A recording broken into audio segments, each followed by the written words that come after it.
Heart attack आहे, लकवा आहे, कॅन्सर आहे, हे रोग जे होतात ते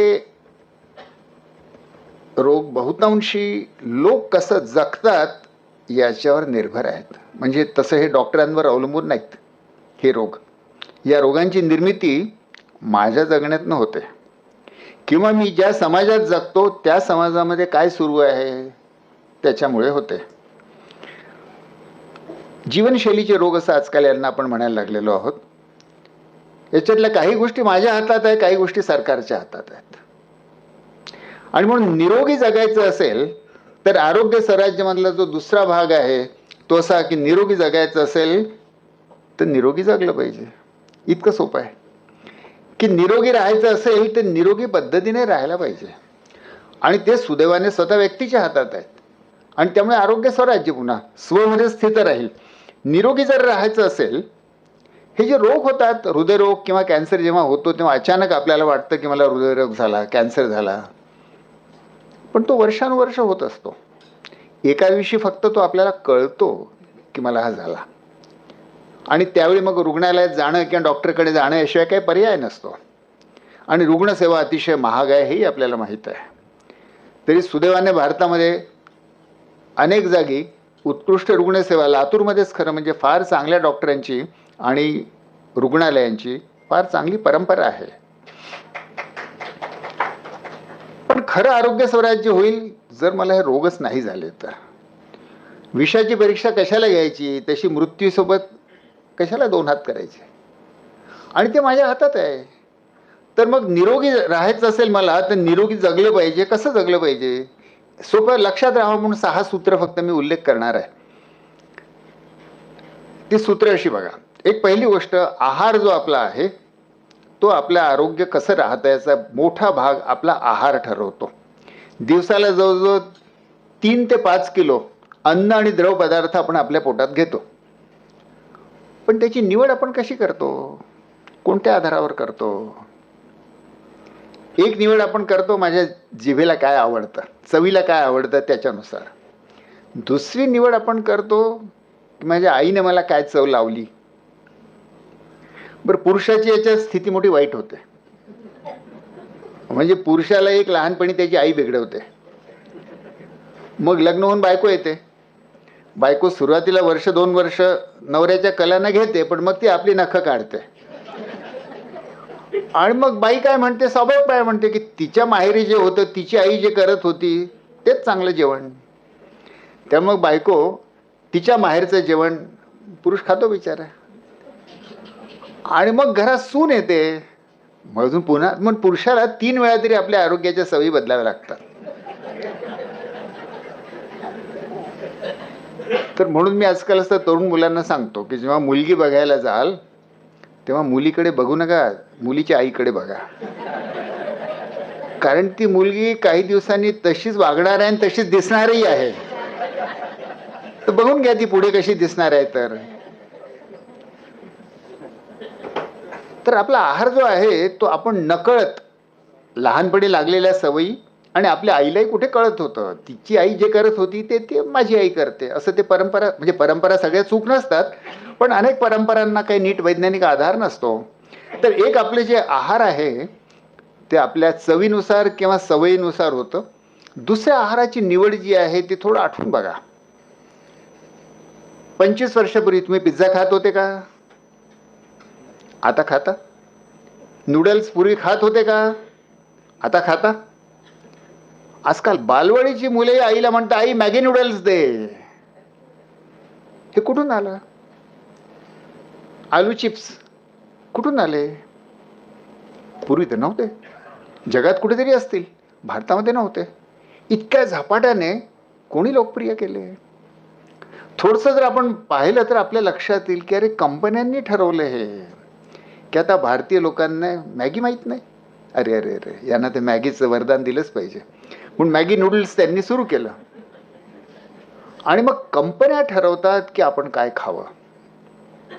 आणि ते अतिशय हुशार आहेत. त्यांनी जगभर माणसं निवड कशी करतात, त्यांचं मानस कसं बदलवायचं याचा बारकाईने अभ्यास करून अतिशय सूक्ष्म पद्धती शोधून काढलेल्या आहेत.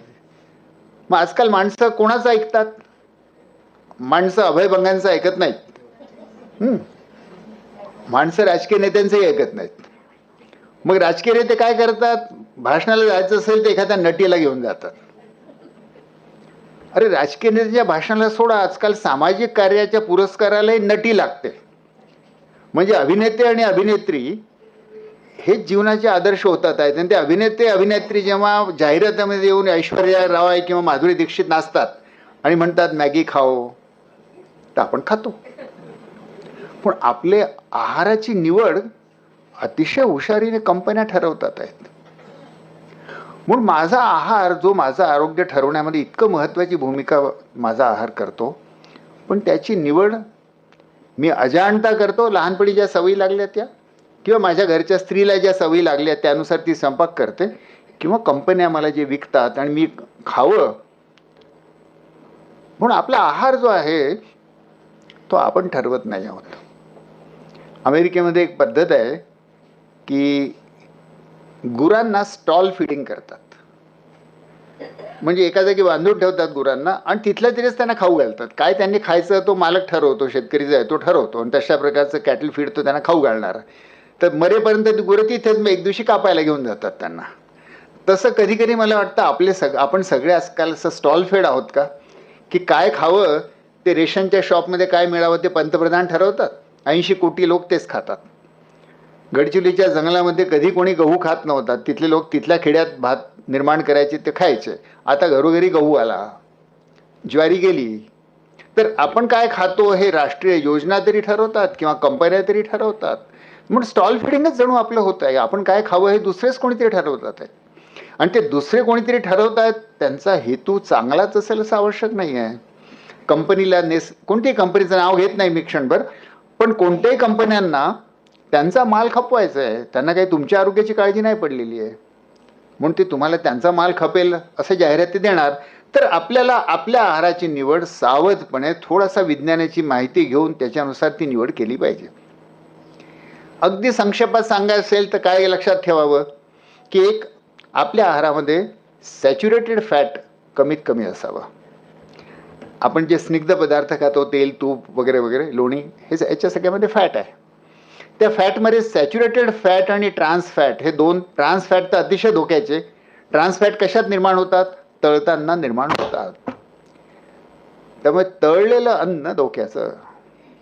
त्या तेलामध्ये ट्रान्स फॅट निर्माण होतात आणि ट्रान्स फॅटमुळे हृदयरोग आणि कॅन्सर होण्याचा आहारामधले सगळ्यात जास्त धोक्याचं काही असेल तर ट्रान्स फॅट आहे.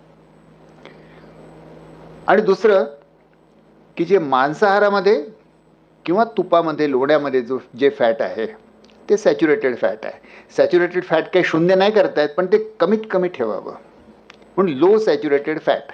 मग फॅट वापरायचं असेल तर कोणतं वापरावं, तर शेंगदाण्याचं तेल, मोहरीचं तेल, तिळाचं तेल, हे फॅट वापरायचं असेल तर हे तेल चांगलं आहे. म्हणून low saturated fat, no trans fat. फॅटच्या बाबतीत हे तत्त्व पाळलं पाहिजे. आपण आहारामध्ये जे खातो, आता तुमच्यात काही जण माझ्या वयाचे आहेत म्हणून त्यांना आठवत असेल की पूर्वी घरोघरी बाया तांदूळ कांडायच्या आणि हातसडीचा तांदूळ त्याला म्हणायचे, आणि तो हातसडीचा तांदूळ आपण घरी खायचो. त्या हातसडीच्या तांदूळात काय असतं, तांदळाचा दाणा आहे, त्या दाण्याच्यावर टर्फल असतं, ते तर काढून टाकलं जातं. पण मग त्या दाण्यावरती एक लालसर अशी जिलई असते. ती जी जिलई असते तिच्यामध्ये अतिशय चांगल्या आहाराला उपयोगी अशी विटॅमिन्स, मिनरल्स असतात. आणि ती जिलई जी आहे ती, असं कल्पना करा की औषध जसं कॅप्सूल असतं तसं तांदळाचा दाणा म्हणजे एक स्टार्च कॅप्सूल आहे. आणि त्याच्यावरची ती जिलई आहे ती कॅप्सूल जी आहे, ती जिलई काय करते की आपण तो तांदूळ खाल्ल्यानंतर पटकन त्याला शुगर म्हणून ती आपल्या रक्तात जाऊ देत नाही. समजा आपण काय केलं, मिल आणि पॉलिशमध्ये तो तांदूळ अगदी चकाचक गोरा पान केला, कारण आपल्याला गोरेपणाचं फारच आकर्षण.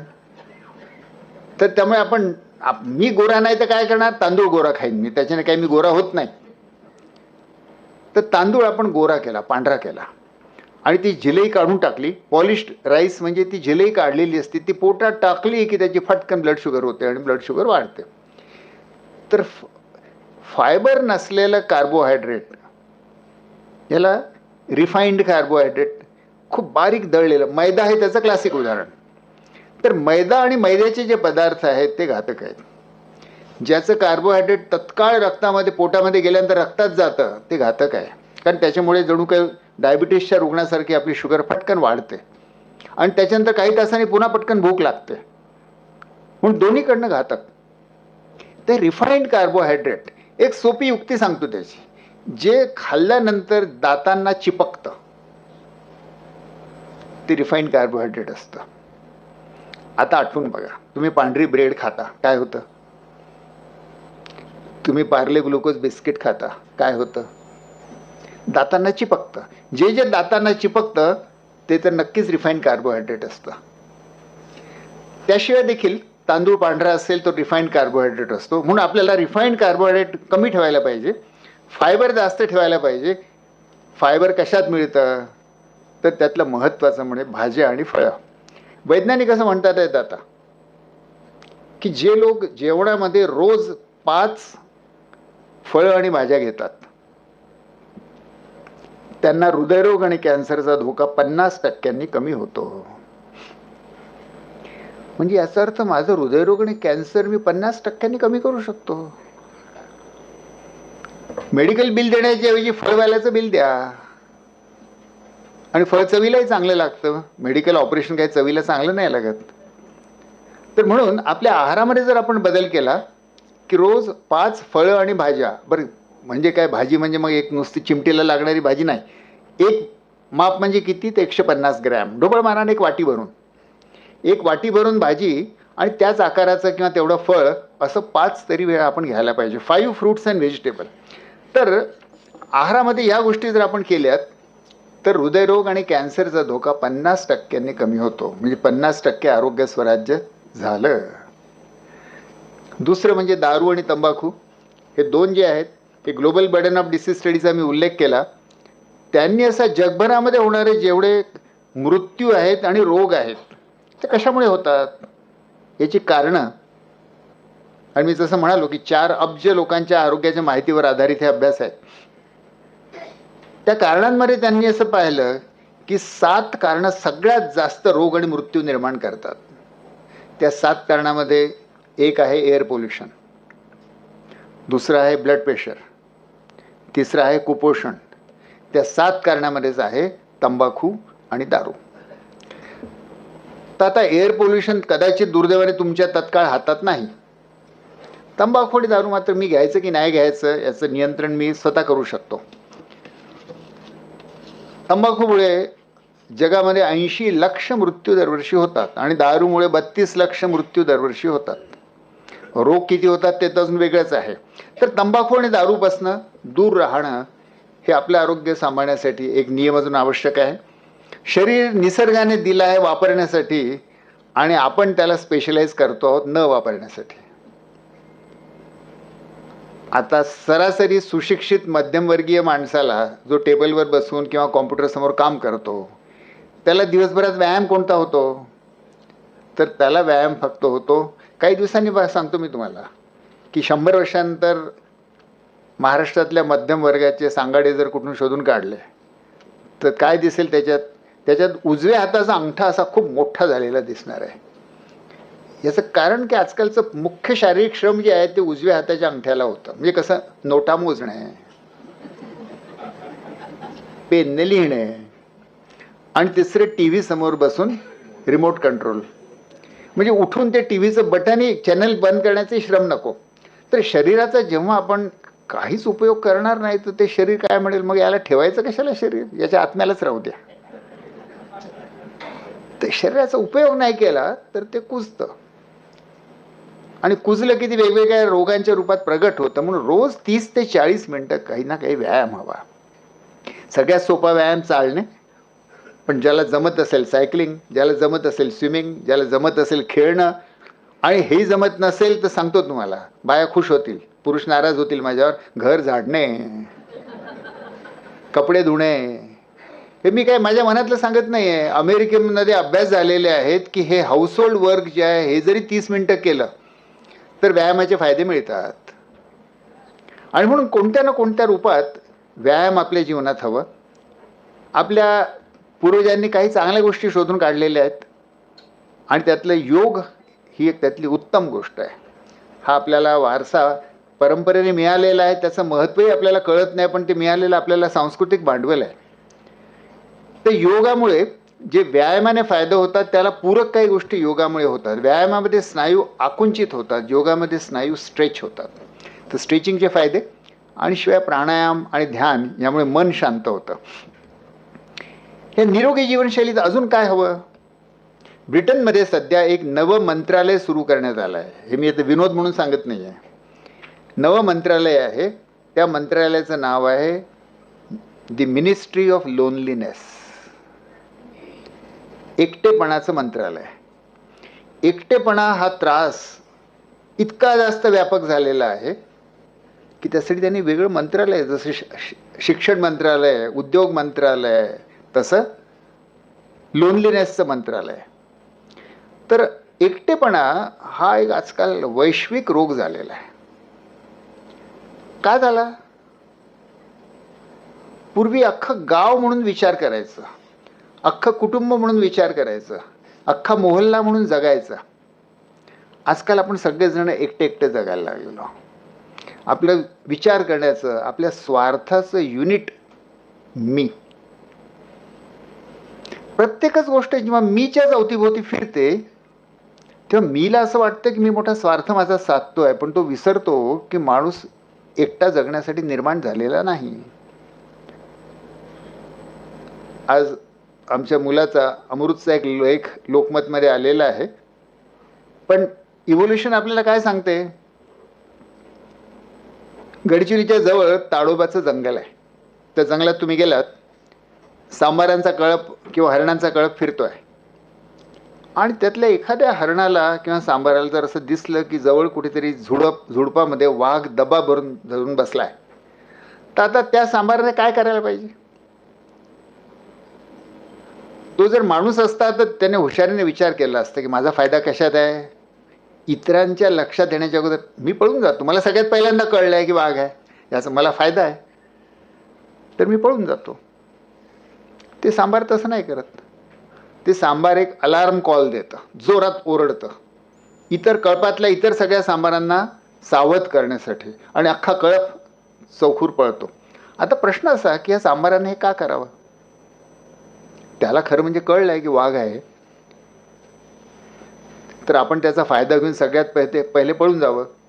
दुसरं असं की मी जर आवाज केला तर पहिले ते वाघाचं लक्ष माझ्याकडे येणार, म्हणजे मी स्वतःसाठी धोका निर्माण करणार, आणि तरी ते सांभाळत असं करतं.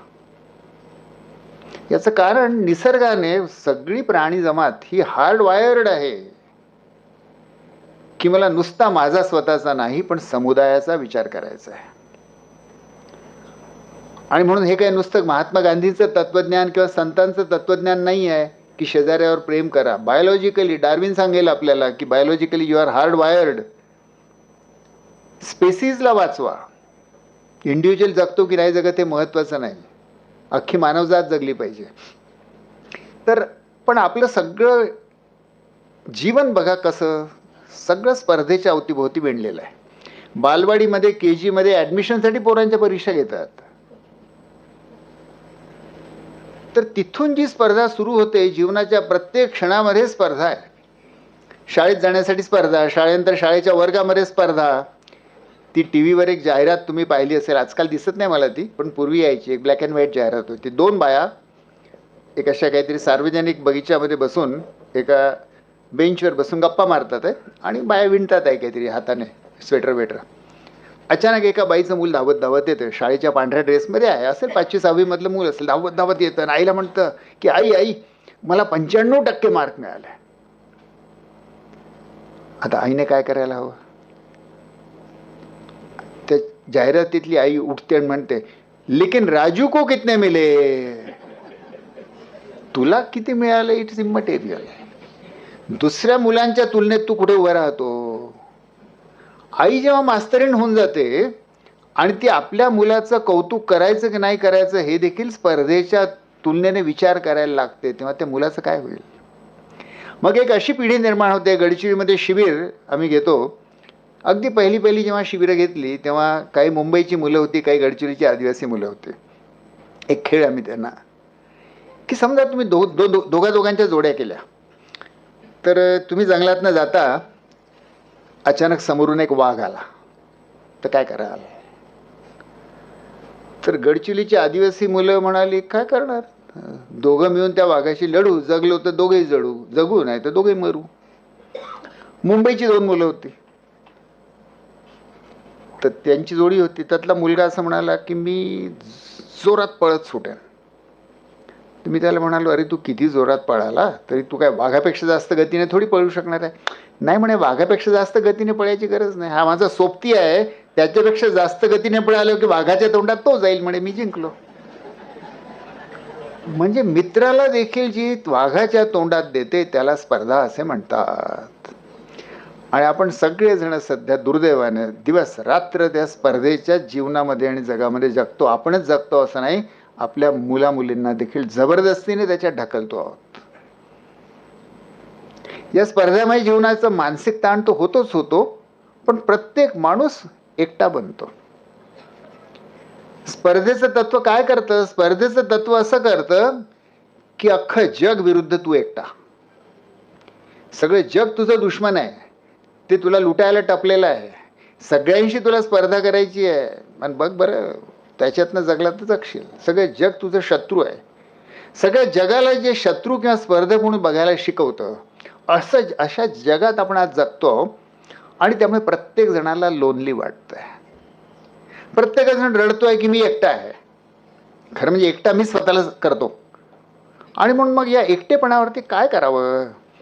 हृदयरोग निर्मितीमध्ये एकटेपणाचं महत्त्वाचं हातभार आहे. कारण माणूस एकटा जगण्यासाठी बनलेला नाही आहे, पण आपण एकटं केलं आहे स्वतःला. आजच्या अर्थरचनेमुळे आणि शिक्षण रचनेमुळे आपण स्वतःला एकटं करून टाकलेलं आहे. याच्यावर उपाय सोपा आहे, प्रेम. प्रेमापेक्षा सोपा उपाय नाही खरं म्हणजे. आपल्याला जर एकटं राहायचं नसेल आणि दुसऱ्याशी जोडून घ्यायचं असेल तर प्रेम हा अतिशय महत्त्वाचा आणि उपयोगी पद्धत आहे. त्याला काय आहारासारखं खाता येत नाही, त्याला मनातनं यावं लागतं.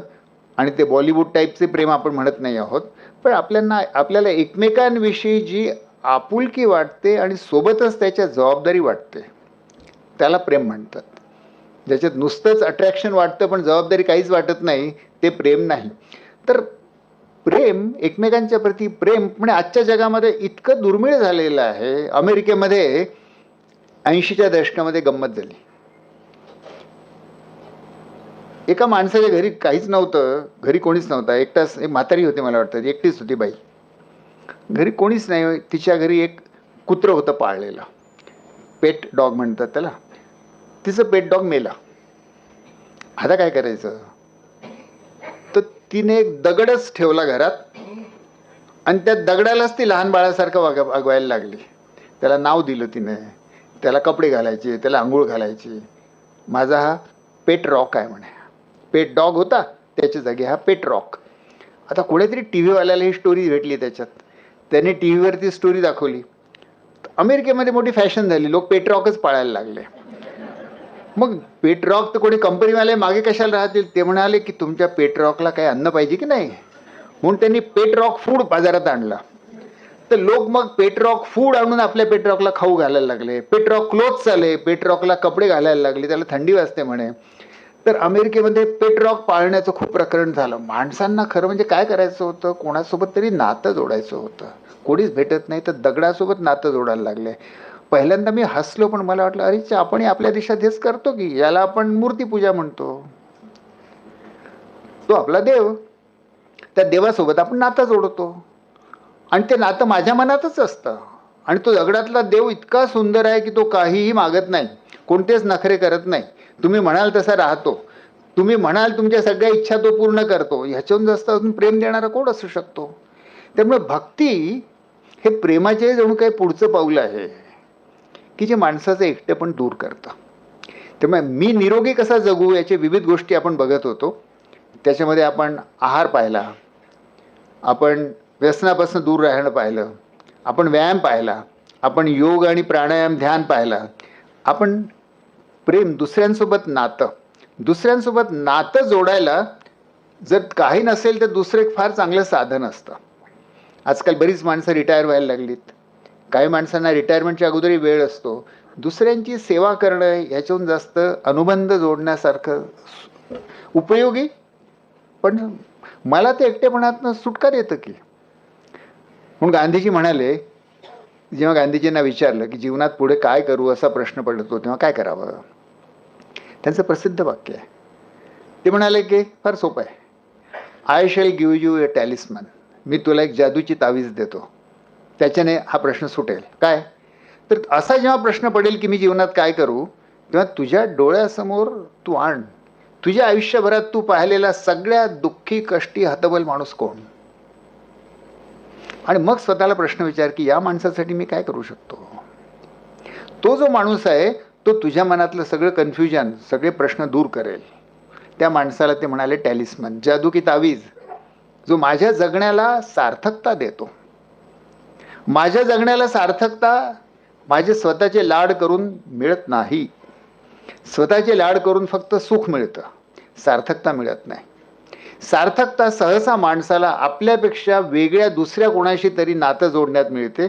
सार्थकता माणसाला माझ्यापेक्षा काहीतरी जे मोठं आहे, समाज असेल, समुदाय असेल, देश असेल, पर्यावरण असेल, आदिवासी असतील, जंगल असेल, नदी असेल, काही असेल, माझ्यापेक्षा काहीतरी जे मोठं विशाल व्यापक आहे त्याच्याशी नातं जोडून घेण्यामध्ये माणसाला सार्थकता जाणवते. हा काय तुमच्या माझ्या आवडीचा प्रश्न नाही. That's how we are made. आपण घडवलेच गेले असे आहोत. तर सार्थकता हवी. सार्थकता कुठे शोधायची? एक गांधीजींनी आपल्याला सांगितलं, जीवनाला हेतू जर नसेल तर भलतेच प्रश्न महत्त्वाचे होऊन बसतात. मग खूप महत्त्वाचं होतं की माझ्याकडे जोडे किती आणि सँडल्स किती, माझ्याकडे साड्या किती आणि सूट्स किती, माझं घर 2 मजली की 3 मजली, माझा पगार एवढा की तेवढा, माझ्याकडच्या कारचं मॉडेल कोणतं. हे सगळे गोष्ट अतिशय महत्त्वाचे वाटायला लागतात, कारण दुसरा काही महत्त्वाचा जीवनाला हेतूच नसतो. विक्टर फ्रँकेल नावचा एक जर्मन सायकॅट्रिस्ट होऊन गेला. त्याचं एक पुस्तक फार प्रसिद्ध आहे, मॅन सर्च फॉर मिनिंग. तर हा सायकॅट्रिस्ट होता, ज्यू होता, आणि हिटलरच्या काळामध्ये ते जे ज्यूंसाठी कॉन्सन्ट्रेशन कॅम्प बनवले होते, ज्यूंना मारण्यासाठीच त्याच्यामध्ये कैद होता. त्याच्यासोबत शेकडो इतर जीव कैद होते, आणि इतकं तिथलं जीवन हलाखीचं होतं, आणि ही हलाखी कधीच संपणार नाही, हिटलर कायमच राहणार आहे. त्यामुळे निराश होऊन रोज 2-3 लोक त्याच्यातले विजेच्या तारेवरती स्वतःला झोकून द्यायचे, म्हणजे आत्महत्या करायचे. हा सायकॅट्रिस्ट होता. ह्याच्या लक्षात आलं की बेटा, आपल्याही मनात आत्महत्येचे विचार यायला लागले आहेत. आपल्यालाही असं वाटायला लागले की या जगण्याला अर्थ काय या जेलमध्ये, त्याच्यापेक्षा तर मरून जावं, सुटका होऊन जाईल. आता सायकॅट्रिस्ट आहे, एकीकडे त्याला हेही कळतं आहे की आपल्याला आत्महत्या नाही करायची आहे, दुसरीकडे हेही त्याला कळतं आहे की आपल्या मनामध्ये दिवसेंदिवस आत्महत्येचा विचार प्रबळ होत चाललेला आहे. काय करावं? त्याला स्वतःलाही जगायचं होतं, आणि सोबतचे जे कैदी आत्महत्या करतात यांना कसं वाचवावं. तर त्याच्यात त्याने शोधून काढलं की हे जे माझ्यासोबतचे कैदी आहेत याच्यापैकी प्रत्येकाला जर जिवंत राहण्यासाठी काही हेतू मिळाला तरच त्याला असं वाटेल की या जेलमधनं शेवटी मला जिवंत बाहेर पडायचं आहे आणि तो हेतू पूर्ण करायचा आहे. कोणाची मुलगी घरी राहिलेली आहे, तुझ्या मुलीला तुला मोठं करायचं आहे, शिक्षण द्यायचं आहे. कोणाचे आईवडील म्हातारे आहेत घरी, तुला त्यांची काळजी घ्यायची आहे. कोणाच्या मनात आहे स्वप्न की मला एक पुस्तक लिहायचं, पुस्तक लिहिणं तुझं हेतू ज्याला मिळाला त्याला जगण्याची इच्छा निर्माण झाली. म्हणून विक्टर फ्रँकलचं मोठं सुंदर वाक्य आहे. तो म्हणतो की those who know the why of living have no problems about the how of living. ज्यांना कशासाठी जगायचं हे माहीत, काहीतरी सापडतं, कारण सापडतं, त्यांना मी कसा जगतो आहे, माझ्याकडे किती वस्तू आहे, पगार किती आणि कपडे किती, हे दुय्यम होऊन जातं. पण आपल्या जगण्याला काहीतरी हेतू हवा. जगण्याला जर काही हेतू नसेल, उद्देश नसेल, पर्पज नसेल, तर दुय्यम गोष्टी महत्त्वाच्या होऊन जातात. आणि म्हणून निरोगी कसं जगावं याची जी 6 सूत्री होती, त्या 6 सूत्रीतलं शेवटचं सूत्र असं आहे की जे निव्वळ स्वतःसाठी नाही, स्वतःच्या पलीकडे माझ्या जगण्याला काहीतरी हेतू पाहिजे. हे एक मोठं सुंदर आहे बघा. मी जर दुसऱ्यांचं जगणं हा माझ्या जगण्याचा हेतू केला आणि त्या दुसऱ्याने माझं जगणं त्याच्या जगण्याचा हेतू केला, तर एक सहयोगी समाज निर्माण होतो ज्याच्यात सगळेच जण एकमेकांच्या हिताची काळजी करतात. आजचा समाज जो फक्त स्वतःच्या हिताकडे बघतो, स्वार्थाकडे बघतो आणि मित्राला वाघाच्या तोंडी देतो. आणि दुसरा एक समाज की ज्याच्यामध्ये माझ्या शेजाऱ्याचं किंवा माझ्या गावातल्या कोणाचं किंवा एखाद्या आदिवासी बालकाचं किंवा एखाद्या दुःखी स्त्रीचं, तिच्या जीवनाची जेव्हा मी काळजी करतो तेव्हा माझ्या जीवनाला हेतू मिळतो. तिचं किंवा त्या बालकाचं काही भलं होतं की नाही ते माझ्या प्रयत्नांवर अवलंबून आहे, पण एका माणसाचं तर नक्कीच भलं होतं, तो म्हणजे मी स्वतः. कारण मी माझ्या स्वतःच्या मीपणाच्या तुरुंगातनं त्याच्यामुळे मोकळा होतो. माझी सगळी समस्या ही आहे की मी तुरुंगात आहे, मी नावच्या तुरुंगात आहे. ते स्वार्थाचं कुंपण माझ्या अवतीभोवती मीच निर्माण केलेलं आहे आणि ते कुंपण आता मीच निर्माण केलेलं आहे, पण ते इतकं मजबूत झालं आहे की मला तोडवत नाही आणि मला इतर सगळ्या माणसांपासून कुंपण वेगळं करत आहे. म्हणून मला एकटेपणाची समस्या निर्माण होते आहे, पण मला इतरांसोबत जोडून कसं घेऊ, हे कुंपण तोडवत नाही माझ्याने. तर दुसऱ्यांच्या हितामध्ये माझ्या जीवनाचा हेतू शोधणं ही ती कुंपण तोडण्याची. आता मी निरोगी कसं जगावं हे आपण पाहिलं. आपण हेही पाहिलं की आजारी पडलोच तर जी गावामध्येच सहज उपलब्ध होऊ शकेल अशी विकेंद्रित आरोग्य सेवा गावामध्येच कशी निर्माण करता येऊ शकते, तशीच ती मोहल्ल्यात निर्माण करता येऊ शकते. छोट्या छोट्या मानवी समुदायामध्ये प्रत्येकच गोष्टीसाठी काही प्रोफेशनल डॉक्टरांकडे जायची गरज नाही. या ज्या गावातल्या बायांना आम्ही प्रशिक्षण दिलं, 36 दिवसांचं प्रशिक्षण दिलं की नवजात बालक आणि न्यूमोनिया झालेली मुलं यांना कसं शोधायचं, त्यांची काळजी कशी घ्यायची. आणि हे प्रशिक्षण पूर्ण झाल्यानंतर आम्हाला जरा संशयच होता की आपण भलतंच धाडस तर नाही करत आहोत की गावातल्या डॉक्टर नसलेल्या बायांच्या हाती इतके महत्त्वाचे विषय देतो आहोत. म्हणून आम्ही भारतातले सगळ्यात मोठे असे 10 बालरोग तज्ज्ञ गडचिरोलीला बोलवले. त्यांना हे धन्यवाद दिले की ते आले, नाही तर गडचिरोली कुठे आणि कुठे दिल्ली आणि मुंबई. दिल्लीमधले all India institute of medical सायन्सेसचे जे पीडियाट्रिक्स विभागाचे प्रमुख होते डॉक्टर मेहरबान सिंग, हेही आले. आजकाल ज्यांचं नाव तुम्ही नेहमी ऐकता, नीती आयोगमध्ये डॉक्टर विनोद पॉल आहेत, नीती आयोगाचे हेल्थ मेंबर आहेत, तर विनोद पॉलही आले. मुंबईच्या पीडियाट्रिक्सचे प्रोफेसर्स आले. या 10 लोकांच्या गटाला आम्ही असं म्हटलं की या गावातल्या 39 बायांना आम्ही प्रशिक्षण दिलेलं आहे की गावातले नवजात मुलं आणि न्यूमोनिया यांचा निदान उपचार कसा करायचा. हे कसं आहे जरा तुम्ही मूल्यांकन करा आणि यांच्या हाती खरंच द्यावं का आम्ही गावातल्या बालकांचं आरोग्य. त्यांनी 3 दिवस या 39 बायांच्या परीक्षा घेतल्या या भारतातल्या सर्वोच्च 10 बालरोग तज्ज्ञांनी आणि त्याच्या शेवटी त्यांनी त्यांचा जो निष्कर्ष सांगितला. मेहरबान सिंग तिचे अध्यक्ष, मेहरबान सिंग हे all India institute of medical science दिल्लीचे बालरोगाचे प्रमुखच नाही, त्यांनी लिहिलेलं पुस्तक सगळ्या मेडिकल कॉलेजेसमध्ये नवजात बाळकाच्या आरोग्याचं पुस्तक त्यांचं लिहिलेलं सगळे मेडिकल स्टुडंट्स वापरतात. म्हणून ते बालरोग तज्ज्ञाचे भारताचे भीष्माचार्य मेहरबान सिंग असं म्हणाले, जाहीररित्या म्हणाले की ह्या गडचिरोलीच्या 39 बाया सर्चने प्रशिक्षण दिलेल्या आरोग्यदूत, त्यांच्या शब्दात, they know about newborn care more than the MBBS of all India institute of medical sciences. हे मी यासाठी सांगतोय की हे शक्य आहे, हे अशक्य नाही. आपल्या देशामध्ये 140 कोटी लोकसंख्या आहे. या 140 कोटी लोकसंख्येला इतक्या आरोग्याच्या गरजा आहेत, आरोग्याची माहिती हवी, आरोग्याची तपासणी हवी, त्यांना छोटे मोठे उपाय हवेत. तर मोठे उपाय तर आपण डॉक्टरांसाठी सोडू शकतो, पण हे छोटे मोठे उपाय आहेत, सवयी बदलणं आहे, आरोग्याची माहिती आहे, रोगांचं छोटंसं निदान आहे, BP मोजणं. आता 140 कोटी लोकसंख्येचा महिन्याला एकदा BP सगळे डॉक्टर तुम्ही झाडून लावलेले लाईनीने तरी मोजू शकणार नाहीत. म्हणून आपल्याला या गोष्टींसाठी आरोग्य स्वराज्य पद्धतीने मोठ्या प्रमाणात गावागावामध्ये अशी नवी माणसं निर्माण केली पाहिजेत, जे गावाचं आरोग्य गावाच्या हातात आणि माझं आरोग्य माझ्या हातात, स्वस्थ. हे दोन्ही मिळून जेव्हा बनतं तेव्हा ते आरोग्य स्वराज्याचं चित्र बनतं. यासाठी व्यक्तीच्या पातळीवरती मी रोज कसं जगतो याची ती लढाई आहे. आता एका अर्थाने ही मोठी चांगली गोष्ट आहे की मी निरोगी राहणं हे बहुतांशी माझ्याच हातात आहे. आणि त्याची लढाई, निरोगी जगण्याची क्रांती घराघरात होऊ शकते. म्हणजे घराघरामध्ये याचं कुरुक्षेत्र होऊ शकतं. निरोगी जगण्याचं महाभारत काही कुठल्या मोठ्या रुग्णालयातच घडलं पाहिजे असं आवश्यक नाही आहे. ते दिल्ली मुंबईलाच घडलं पाहिजे असं आवश्यक नाही आहे. ते माझ्या डायनिंग टेबलवर घडू शकतं. ते माझ्या घरात घडू शकतं. मी सकाळी उठून व्यायाम करतो की नाही, मी योगा करतो की नाही, माझ्या आहारामध्ये फायबर आहे की नाही, या छोट्या छोट्या गोष्टी आहे. मी बाजारातनं काय विकत आणतो, मी बाजारातनं काय विकत आणतो हा छोटासा निर्णय. खाण्याच्या गोष्टी विकत आणण्याचा तो निर्णय बहुतांशी स्त्रिया करतात. म्हणून मी आत्ता या क्षणी स्त्रियांकडे बघतो. मी काय पुरुषांना ॲब्झॉल्व करत नाही आहे. पण म्हणून मी काय विकत आणते बाजारातनं हा जो क्षण असतो तो आठवा.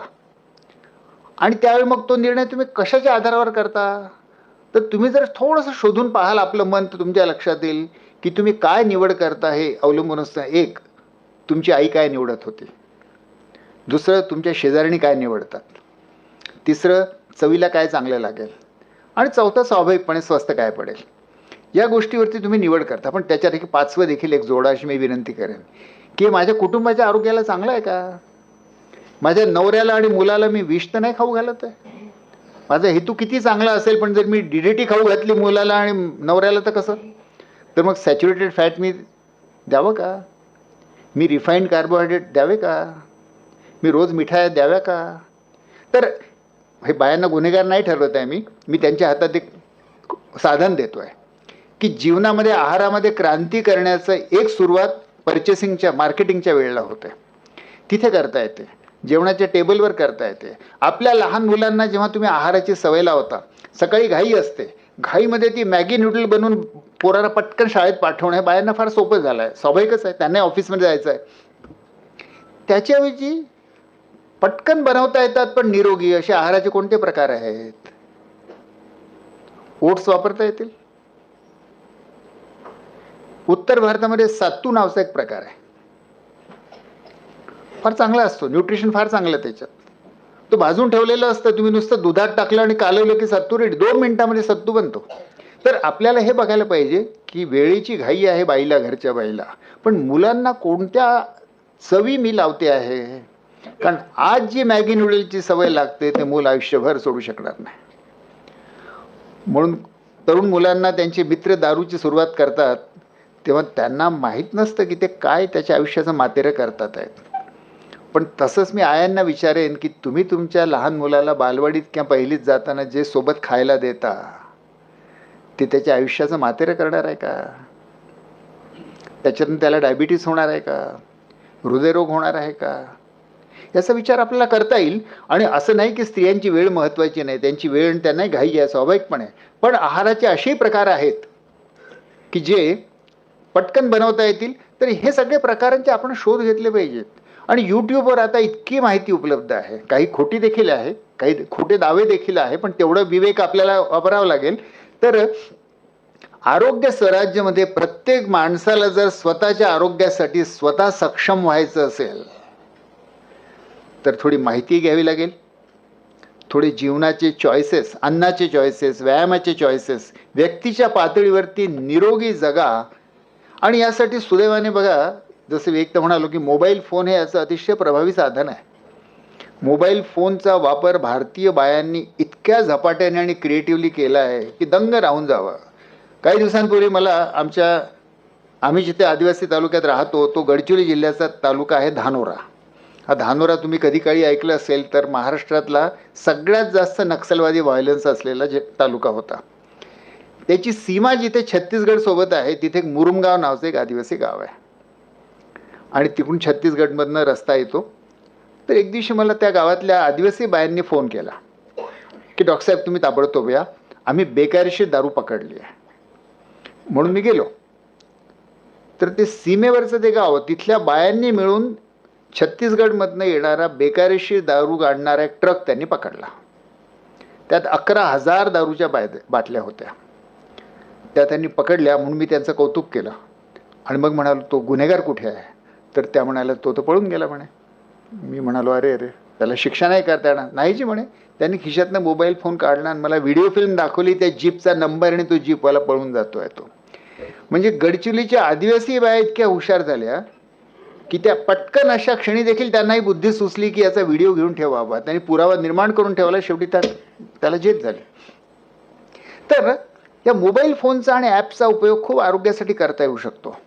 तुम्ही किती आहार घेतला, तुम्हाला ॲप ठेवता येतं, हिशोब ठेवता येतो. किती पावलं चाललात, आजकाल अशा घड्याळ निघाले आहेत की तुम्ही किती पावलं चाललात, तुमची हृदयाची गती किती होती ते मोजता येतं. तुम्हाला तुमचं ऑक्सिजन सॅच्युरेशन मोजता येतं पल्स ऑक्सिमीटरने. इतकं सोपं आहे. नुसतं बोटाला लावलं की ते तुम्हाला तुमच्या हृदयाची गती देतं, आणखी ऑक्सिजनही देतं. या सगळ्यांचा उपयोग करून यावा की. विज्ञानाने काही नुसतं वाईटच नाही केलेलं, अनेक चांगल्या गोष्टीची सक्षमता आपल्या हातात दिलेली आहे. आणि म्हणून यांचा उपयोग करून प्रत्येक नागरिकाला माझं आरोग्य माझ्या हाती, माझं आरोग्य हा माझा हक्क आहे आणि ती माझी जबाबदारी पण आहे. आणि मला माझं आरोग्य निरोगी पद्धतीने ठेवणं शक्यही आहे आणि ते मी करीन. आणि मी व्यक्ती म्हणून माझ्या पातळीवर करीन, कुटुंब म्हणूनही करीन आणि गाव म्हणूनही करीन, समुदायाच्या पातळीवरती करीन. हे तिन्ही मिळून होतं आरोग्य स्वराज्य. आपल्या सगळ्यांच्या आरोग्याच्या बाबतीत जे प्रश्न आहेत ते दुर्दैवाने ते रोग पहिले मला होतात. तर त्यामुळे मला मधुमेहही झाला, मला हृदयरोगही झाला आणि माझ्या पत्नीला स्ट्रोकही झाला, राणीला. पण त्या प्रत्येक रोगातनं काहीतरी मला शिकायला मिळालं की माझं काय चुकलं होतं. आणि 3 पुस्तकं जी मी लिहिली आहेत, माझा साक्षात्कारी हृदयरोग, हे बऱ्यापैकी महाराष्ट्रात वाचलं गेलं आहे, अनेकांना माहीत असेल. दुसरं पुस्तक आहे या जीवनाचं काय करू, कारण जगलो पण कशासाठी जगायचं. तर या जीवनाचं काय करू हे त्याच्यावर आहे. आणि आज जो विषय मी मांडला त्याचं आरोग्य स्वराज्य हे पुस्तक नुकतंच आलेलं आहे. व्यक्ती आणि समाज हे निरोगी कसे जगू शकावे यासाठी हे पुस्तक आहेत. मी याचा उल्लेख यासाठी करत नाही की मला पुस्तकाचा खप वाढवायचा आहे, त्याच्याने माझं काहीच चांगलं भलं काहीच होत नाही. पण हे कळलं तर महाराष्ट्रातले लोक स्वतःचंही आरोग्य सांभाळतील आणि कुटुंबाचंही आरोग्य सांभाळतील, गावाचंही आरोग्य सांभाळतील. म्हणून आरोग्य स्वराज्य खरं म्हणजे ही आरोग्य चळवळ व्हायला पाहिजे. आपण प्रत्येकच बाबतीत शासनावर अवलंबून राहू शकत नाही आणि मेडिकल इन्शुरन्सवर अवलंबून राहू शकत नाही.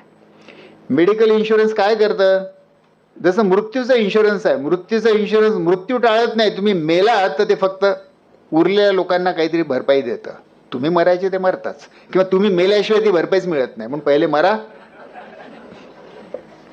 तर मेडिकल इन्शुरन्स देखील रोग झाल्यानंतर तुम्हाला उपचार फुकट करतं, पण रोगाचं दुःख जे काही वेदना व्हायचे त्याही होतात आणि त्या रोगात तुम्ही मरूही शकता.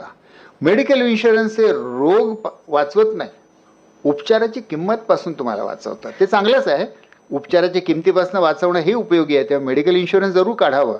पण या भ्रमात राहू नये की मेडिकल इन्शुरन्स काढलं तर मी आता निरोगी राहीन. आणि म्हणून माझं आरोग्य हे माझ्या हातात पाहिजे, माझी जबाबदारी पाहिजे. त्यासाठी स्वस्थ व्हायला पाहिजे, आरोग्य स्वराज्य व्हायला पाहिजे. आणि म्हणून खरं म्हणजे आरोग्य स्वराज्य ही महाराष्ट्रामध्ये एक लोकचळवळ व्हायला पाहिजे, एवढीच माझी इच्छा. आता एक फक्त प्रश्न तरी राहतो की हे परिवर्तन करायचं, याच्यातला शासनाच्या बदलाचा जो भाग आहे त्याची मी चर्चा आत्ता केली नाही, कारण याच्यामध्ये बरीच जबाबदारी शासनावरही येते. जर लातूरमध्ये पोल्युशन असेल तर तुम्ही किती प्राणायाम केला उलट जास्तच तुम्ही धूळ आतमध्ये घ्याल. त्यामुळे लातूरमध्ये पोल्युशन व्हायला नको, किंवा लातूरमध्ये पुरेसा पाणी पुरवठा व्हायला पाहिजे. या काही गोष्टी शासनाच्या हातात आहेत. तंबाखू आणि दारू मुबलक उपलब्ध आहे, हे शासनाच्या हातात आहेत. त्या काही गोष्टी शासनाच्या हातात आहेत, पण त्याचा मी आज उल्लेख नाही केला कारण त्याचा व्यक्तिशः प्रत्येकाला उपयोग नाही. आता एक प्रश्न नेहमीच आपल्या मनात असं सगळं जेव्हा आपण थोडं कठीण वाटणारं ऐकतो तेव्हा असं वाटतं हे सगळं योग्यता आहे पण शक्य आहे का. समाज इतक्या मोठ्या प्रमाणात आणि मोठ्या गतीने एका विशिष्ट जीवनशैलीकडे वळतो आहे. त्या जीवनशैलीचे माझ्यावर आरोग्यावरती परिणाम आहेत आणि पृथ्वीच्या आरोग्यावरही दुष्परिणाम आहेत, आणि तरी देखील जातोच आहे समाज. तर मग हे बदलणं शक्य आहे का. वस्तुतः आरोग्य स्वराज्यामध्ये जे परिवर्तन माझ्या जीवनात मी करतो ते एका अर्थाने एक आरोग्याची आणि सांस्कृतिक क्रांती आहे. सांस्कृतिक म्हणजे काय? हो, मी रोज कसं जगतो त्याला संस्कृती म्हणतात. त्यामुळे माझं रोजचं जगण्याचा बदल ही सांस्कृतिक क्रांती आहेच, पण सोबत ती राजनैतिक क्रांती देखील आहे. या अर्थाने की मी माझ्या आरोग्याची जबाबदारी माझ्या हातात घेतो. मी सत्ता माझ्या हातात घेतो. मी सत्ता शासनाच्या हाती देत नाही, की डॉक्टरांच्या हाती देत नाही, की मेडिकल इन्शुरन्सच्या हाती देत नाही. आरोग्य आउटसोर्स करता येत नाही. कारण आरोग्य आउटसोर्स केलं तर तुम्ही जगाल की मराल हे दुसऱ्याच्या हातात जातं. आणि याच्यावर मोठा मूर्खपणा दुसरा असू शकत नाही, की माझं जगणं किंवा मरणं याचा निर्णय मी दुसऱ्याला घ्यायला सोपून देईल. तर ते करायचं नसेल ते परिवर्तन केलं पाहिजे. मन जेव्हा थोडं साशंक होतं की हे शक्य आहे का? पर्यावरणाच्या चळवळीमध्ये एक मोठं सुंदर वाक्य आहे. छोटासा माणूस हे काय करू शकतो? तर त्याचं वाक्य असं आहे की टिंबक्टूमध्ये, अगदी ओसाड, टिंबक्टूमध्ये एखाद्या लहानशा फुलपाखराने पंख फडफडवले तरी त्यामुळे पॅसिफिक महासागरामध्ये मोठं वादळ होऊ शकतं. ते पाखरू पंख फडफडवतं, त्याच्यामुळे शक्य आहे की आजूबाजूची हवा हलते, शक्य आहे की त्यामुळे हवेचा झोत निर्माण होतो, शक्य आहे की त्यातनं आकाशाचे काही ढग इकडचे तिकडे जातात. आणि ही जी परिणामांची साखळी आहे ही वाढत वाढत वाढत त्यामुळे पॅसिफिक महासागरामध्ये दूरवर कुठेतरी एक मोठं वादळ निर्माण होऊ शकतं. हे शक्य आहे. त्यामुळे माझ्या जगण्यातल्या छोट्याशा परिवर्तनामुळे कुणास ठाऊक मी समाजामध्ये एक जगण्याची वेगळी क्रांती निर्माण करू शकेन. आणि समाजात होईल की नाही, पण माझ्या जीवनात तर नक्कीच होऊन जाईल. आणि म्हणून जेव्हा कधी अशी साशंकता मनात निर्माण होते की याच्याने काही होईल का, तर जरूर होईल. फक्त आपले इवलेवले जे पंख आपले प्रत्येकाचे आहेत ते एकदा फडफडून बघा. धन्यवाद.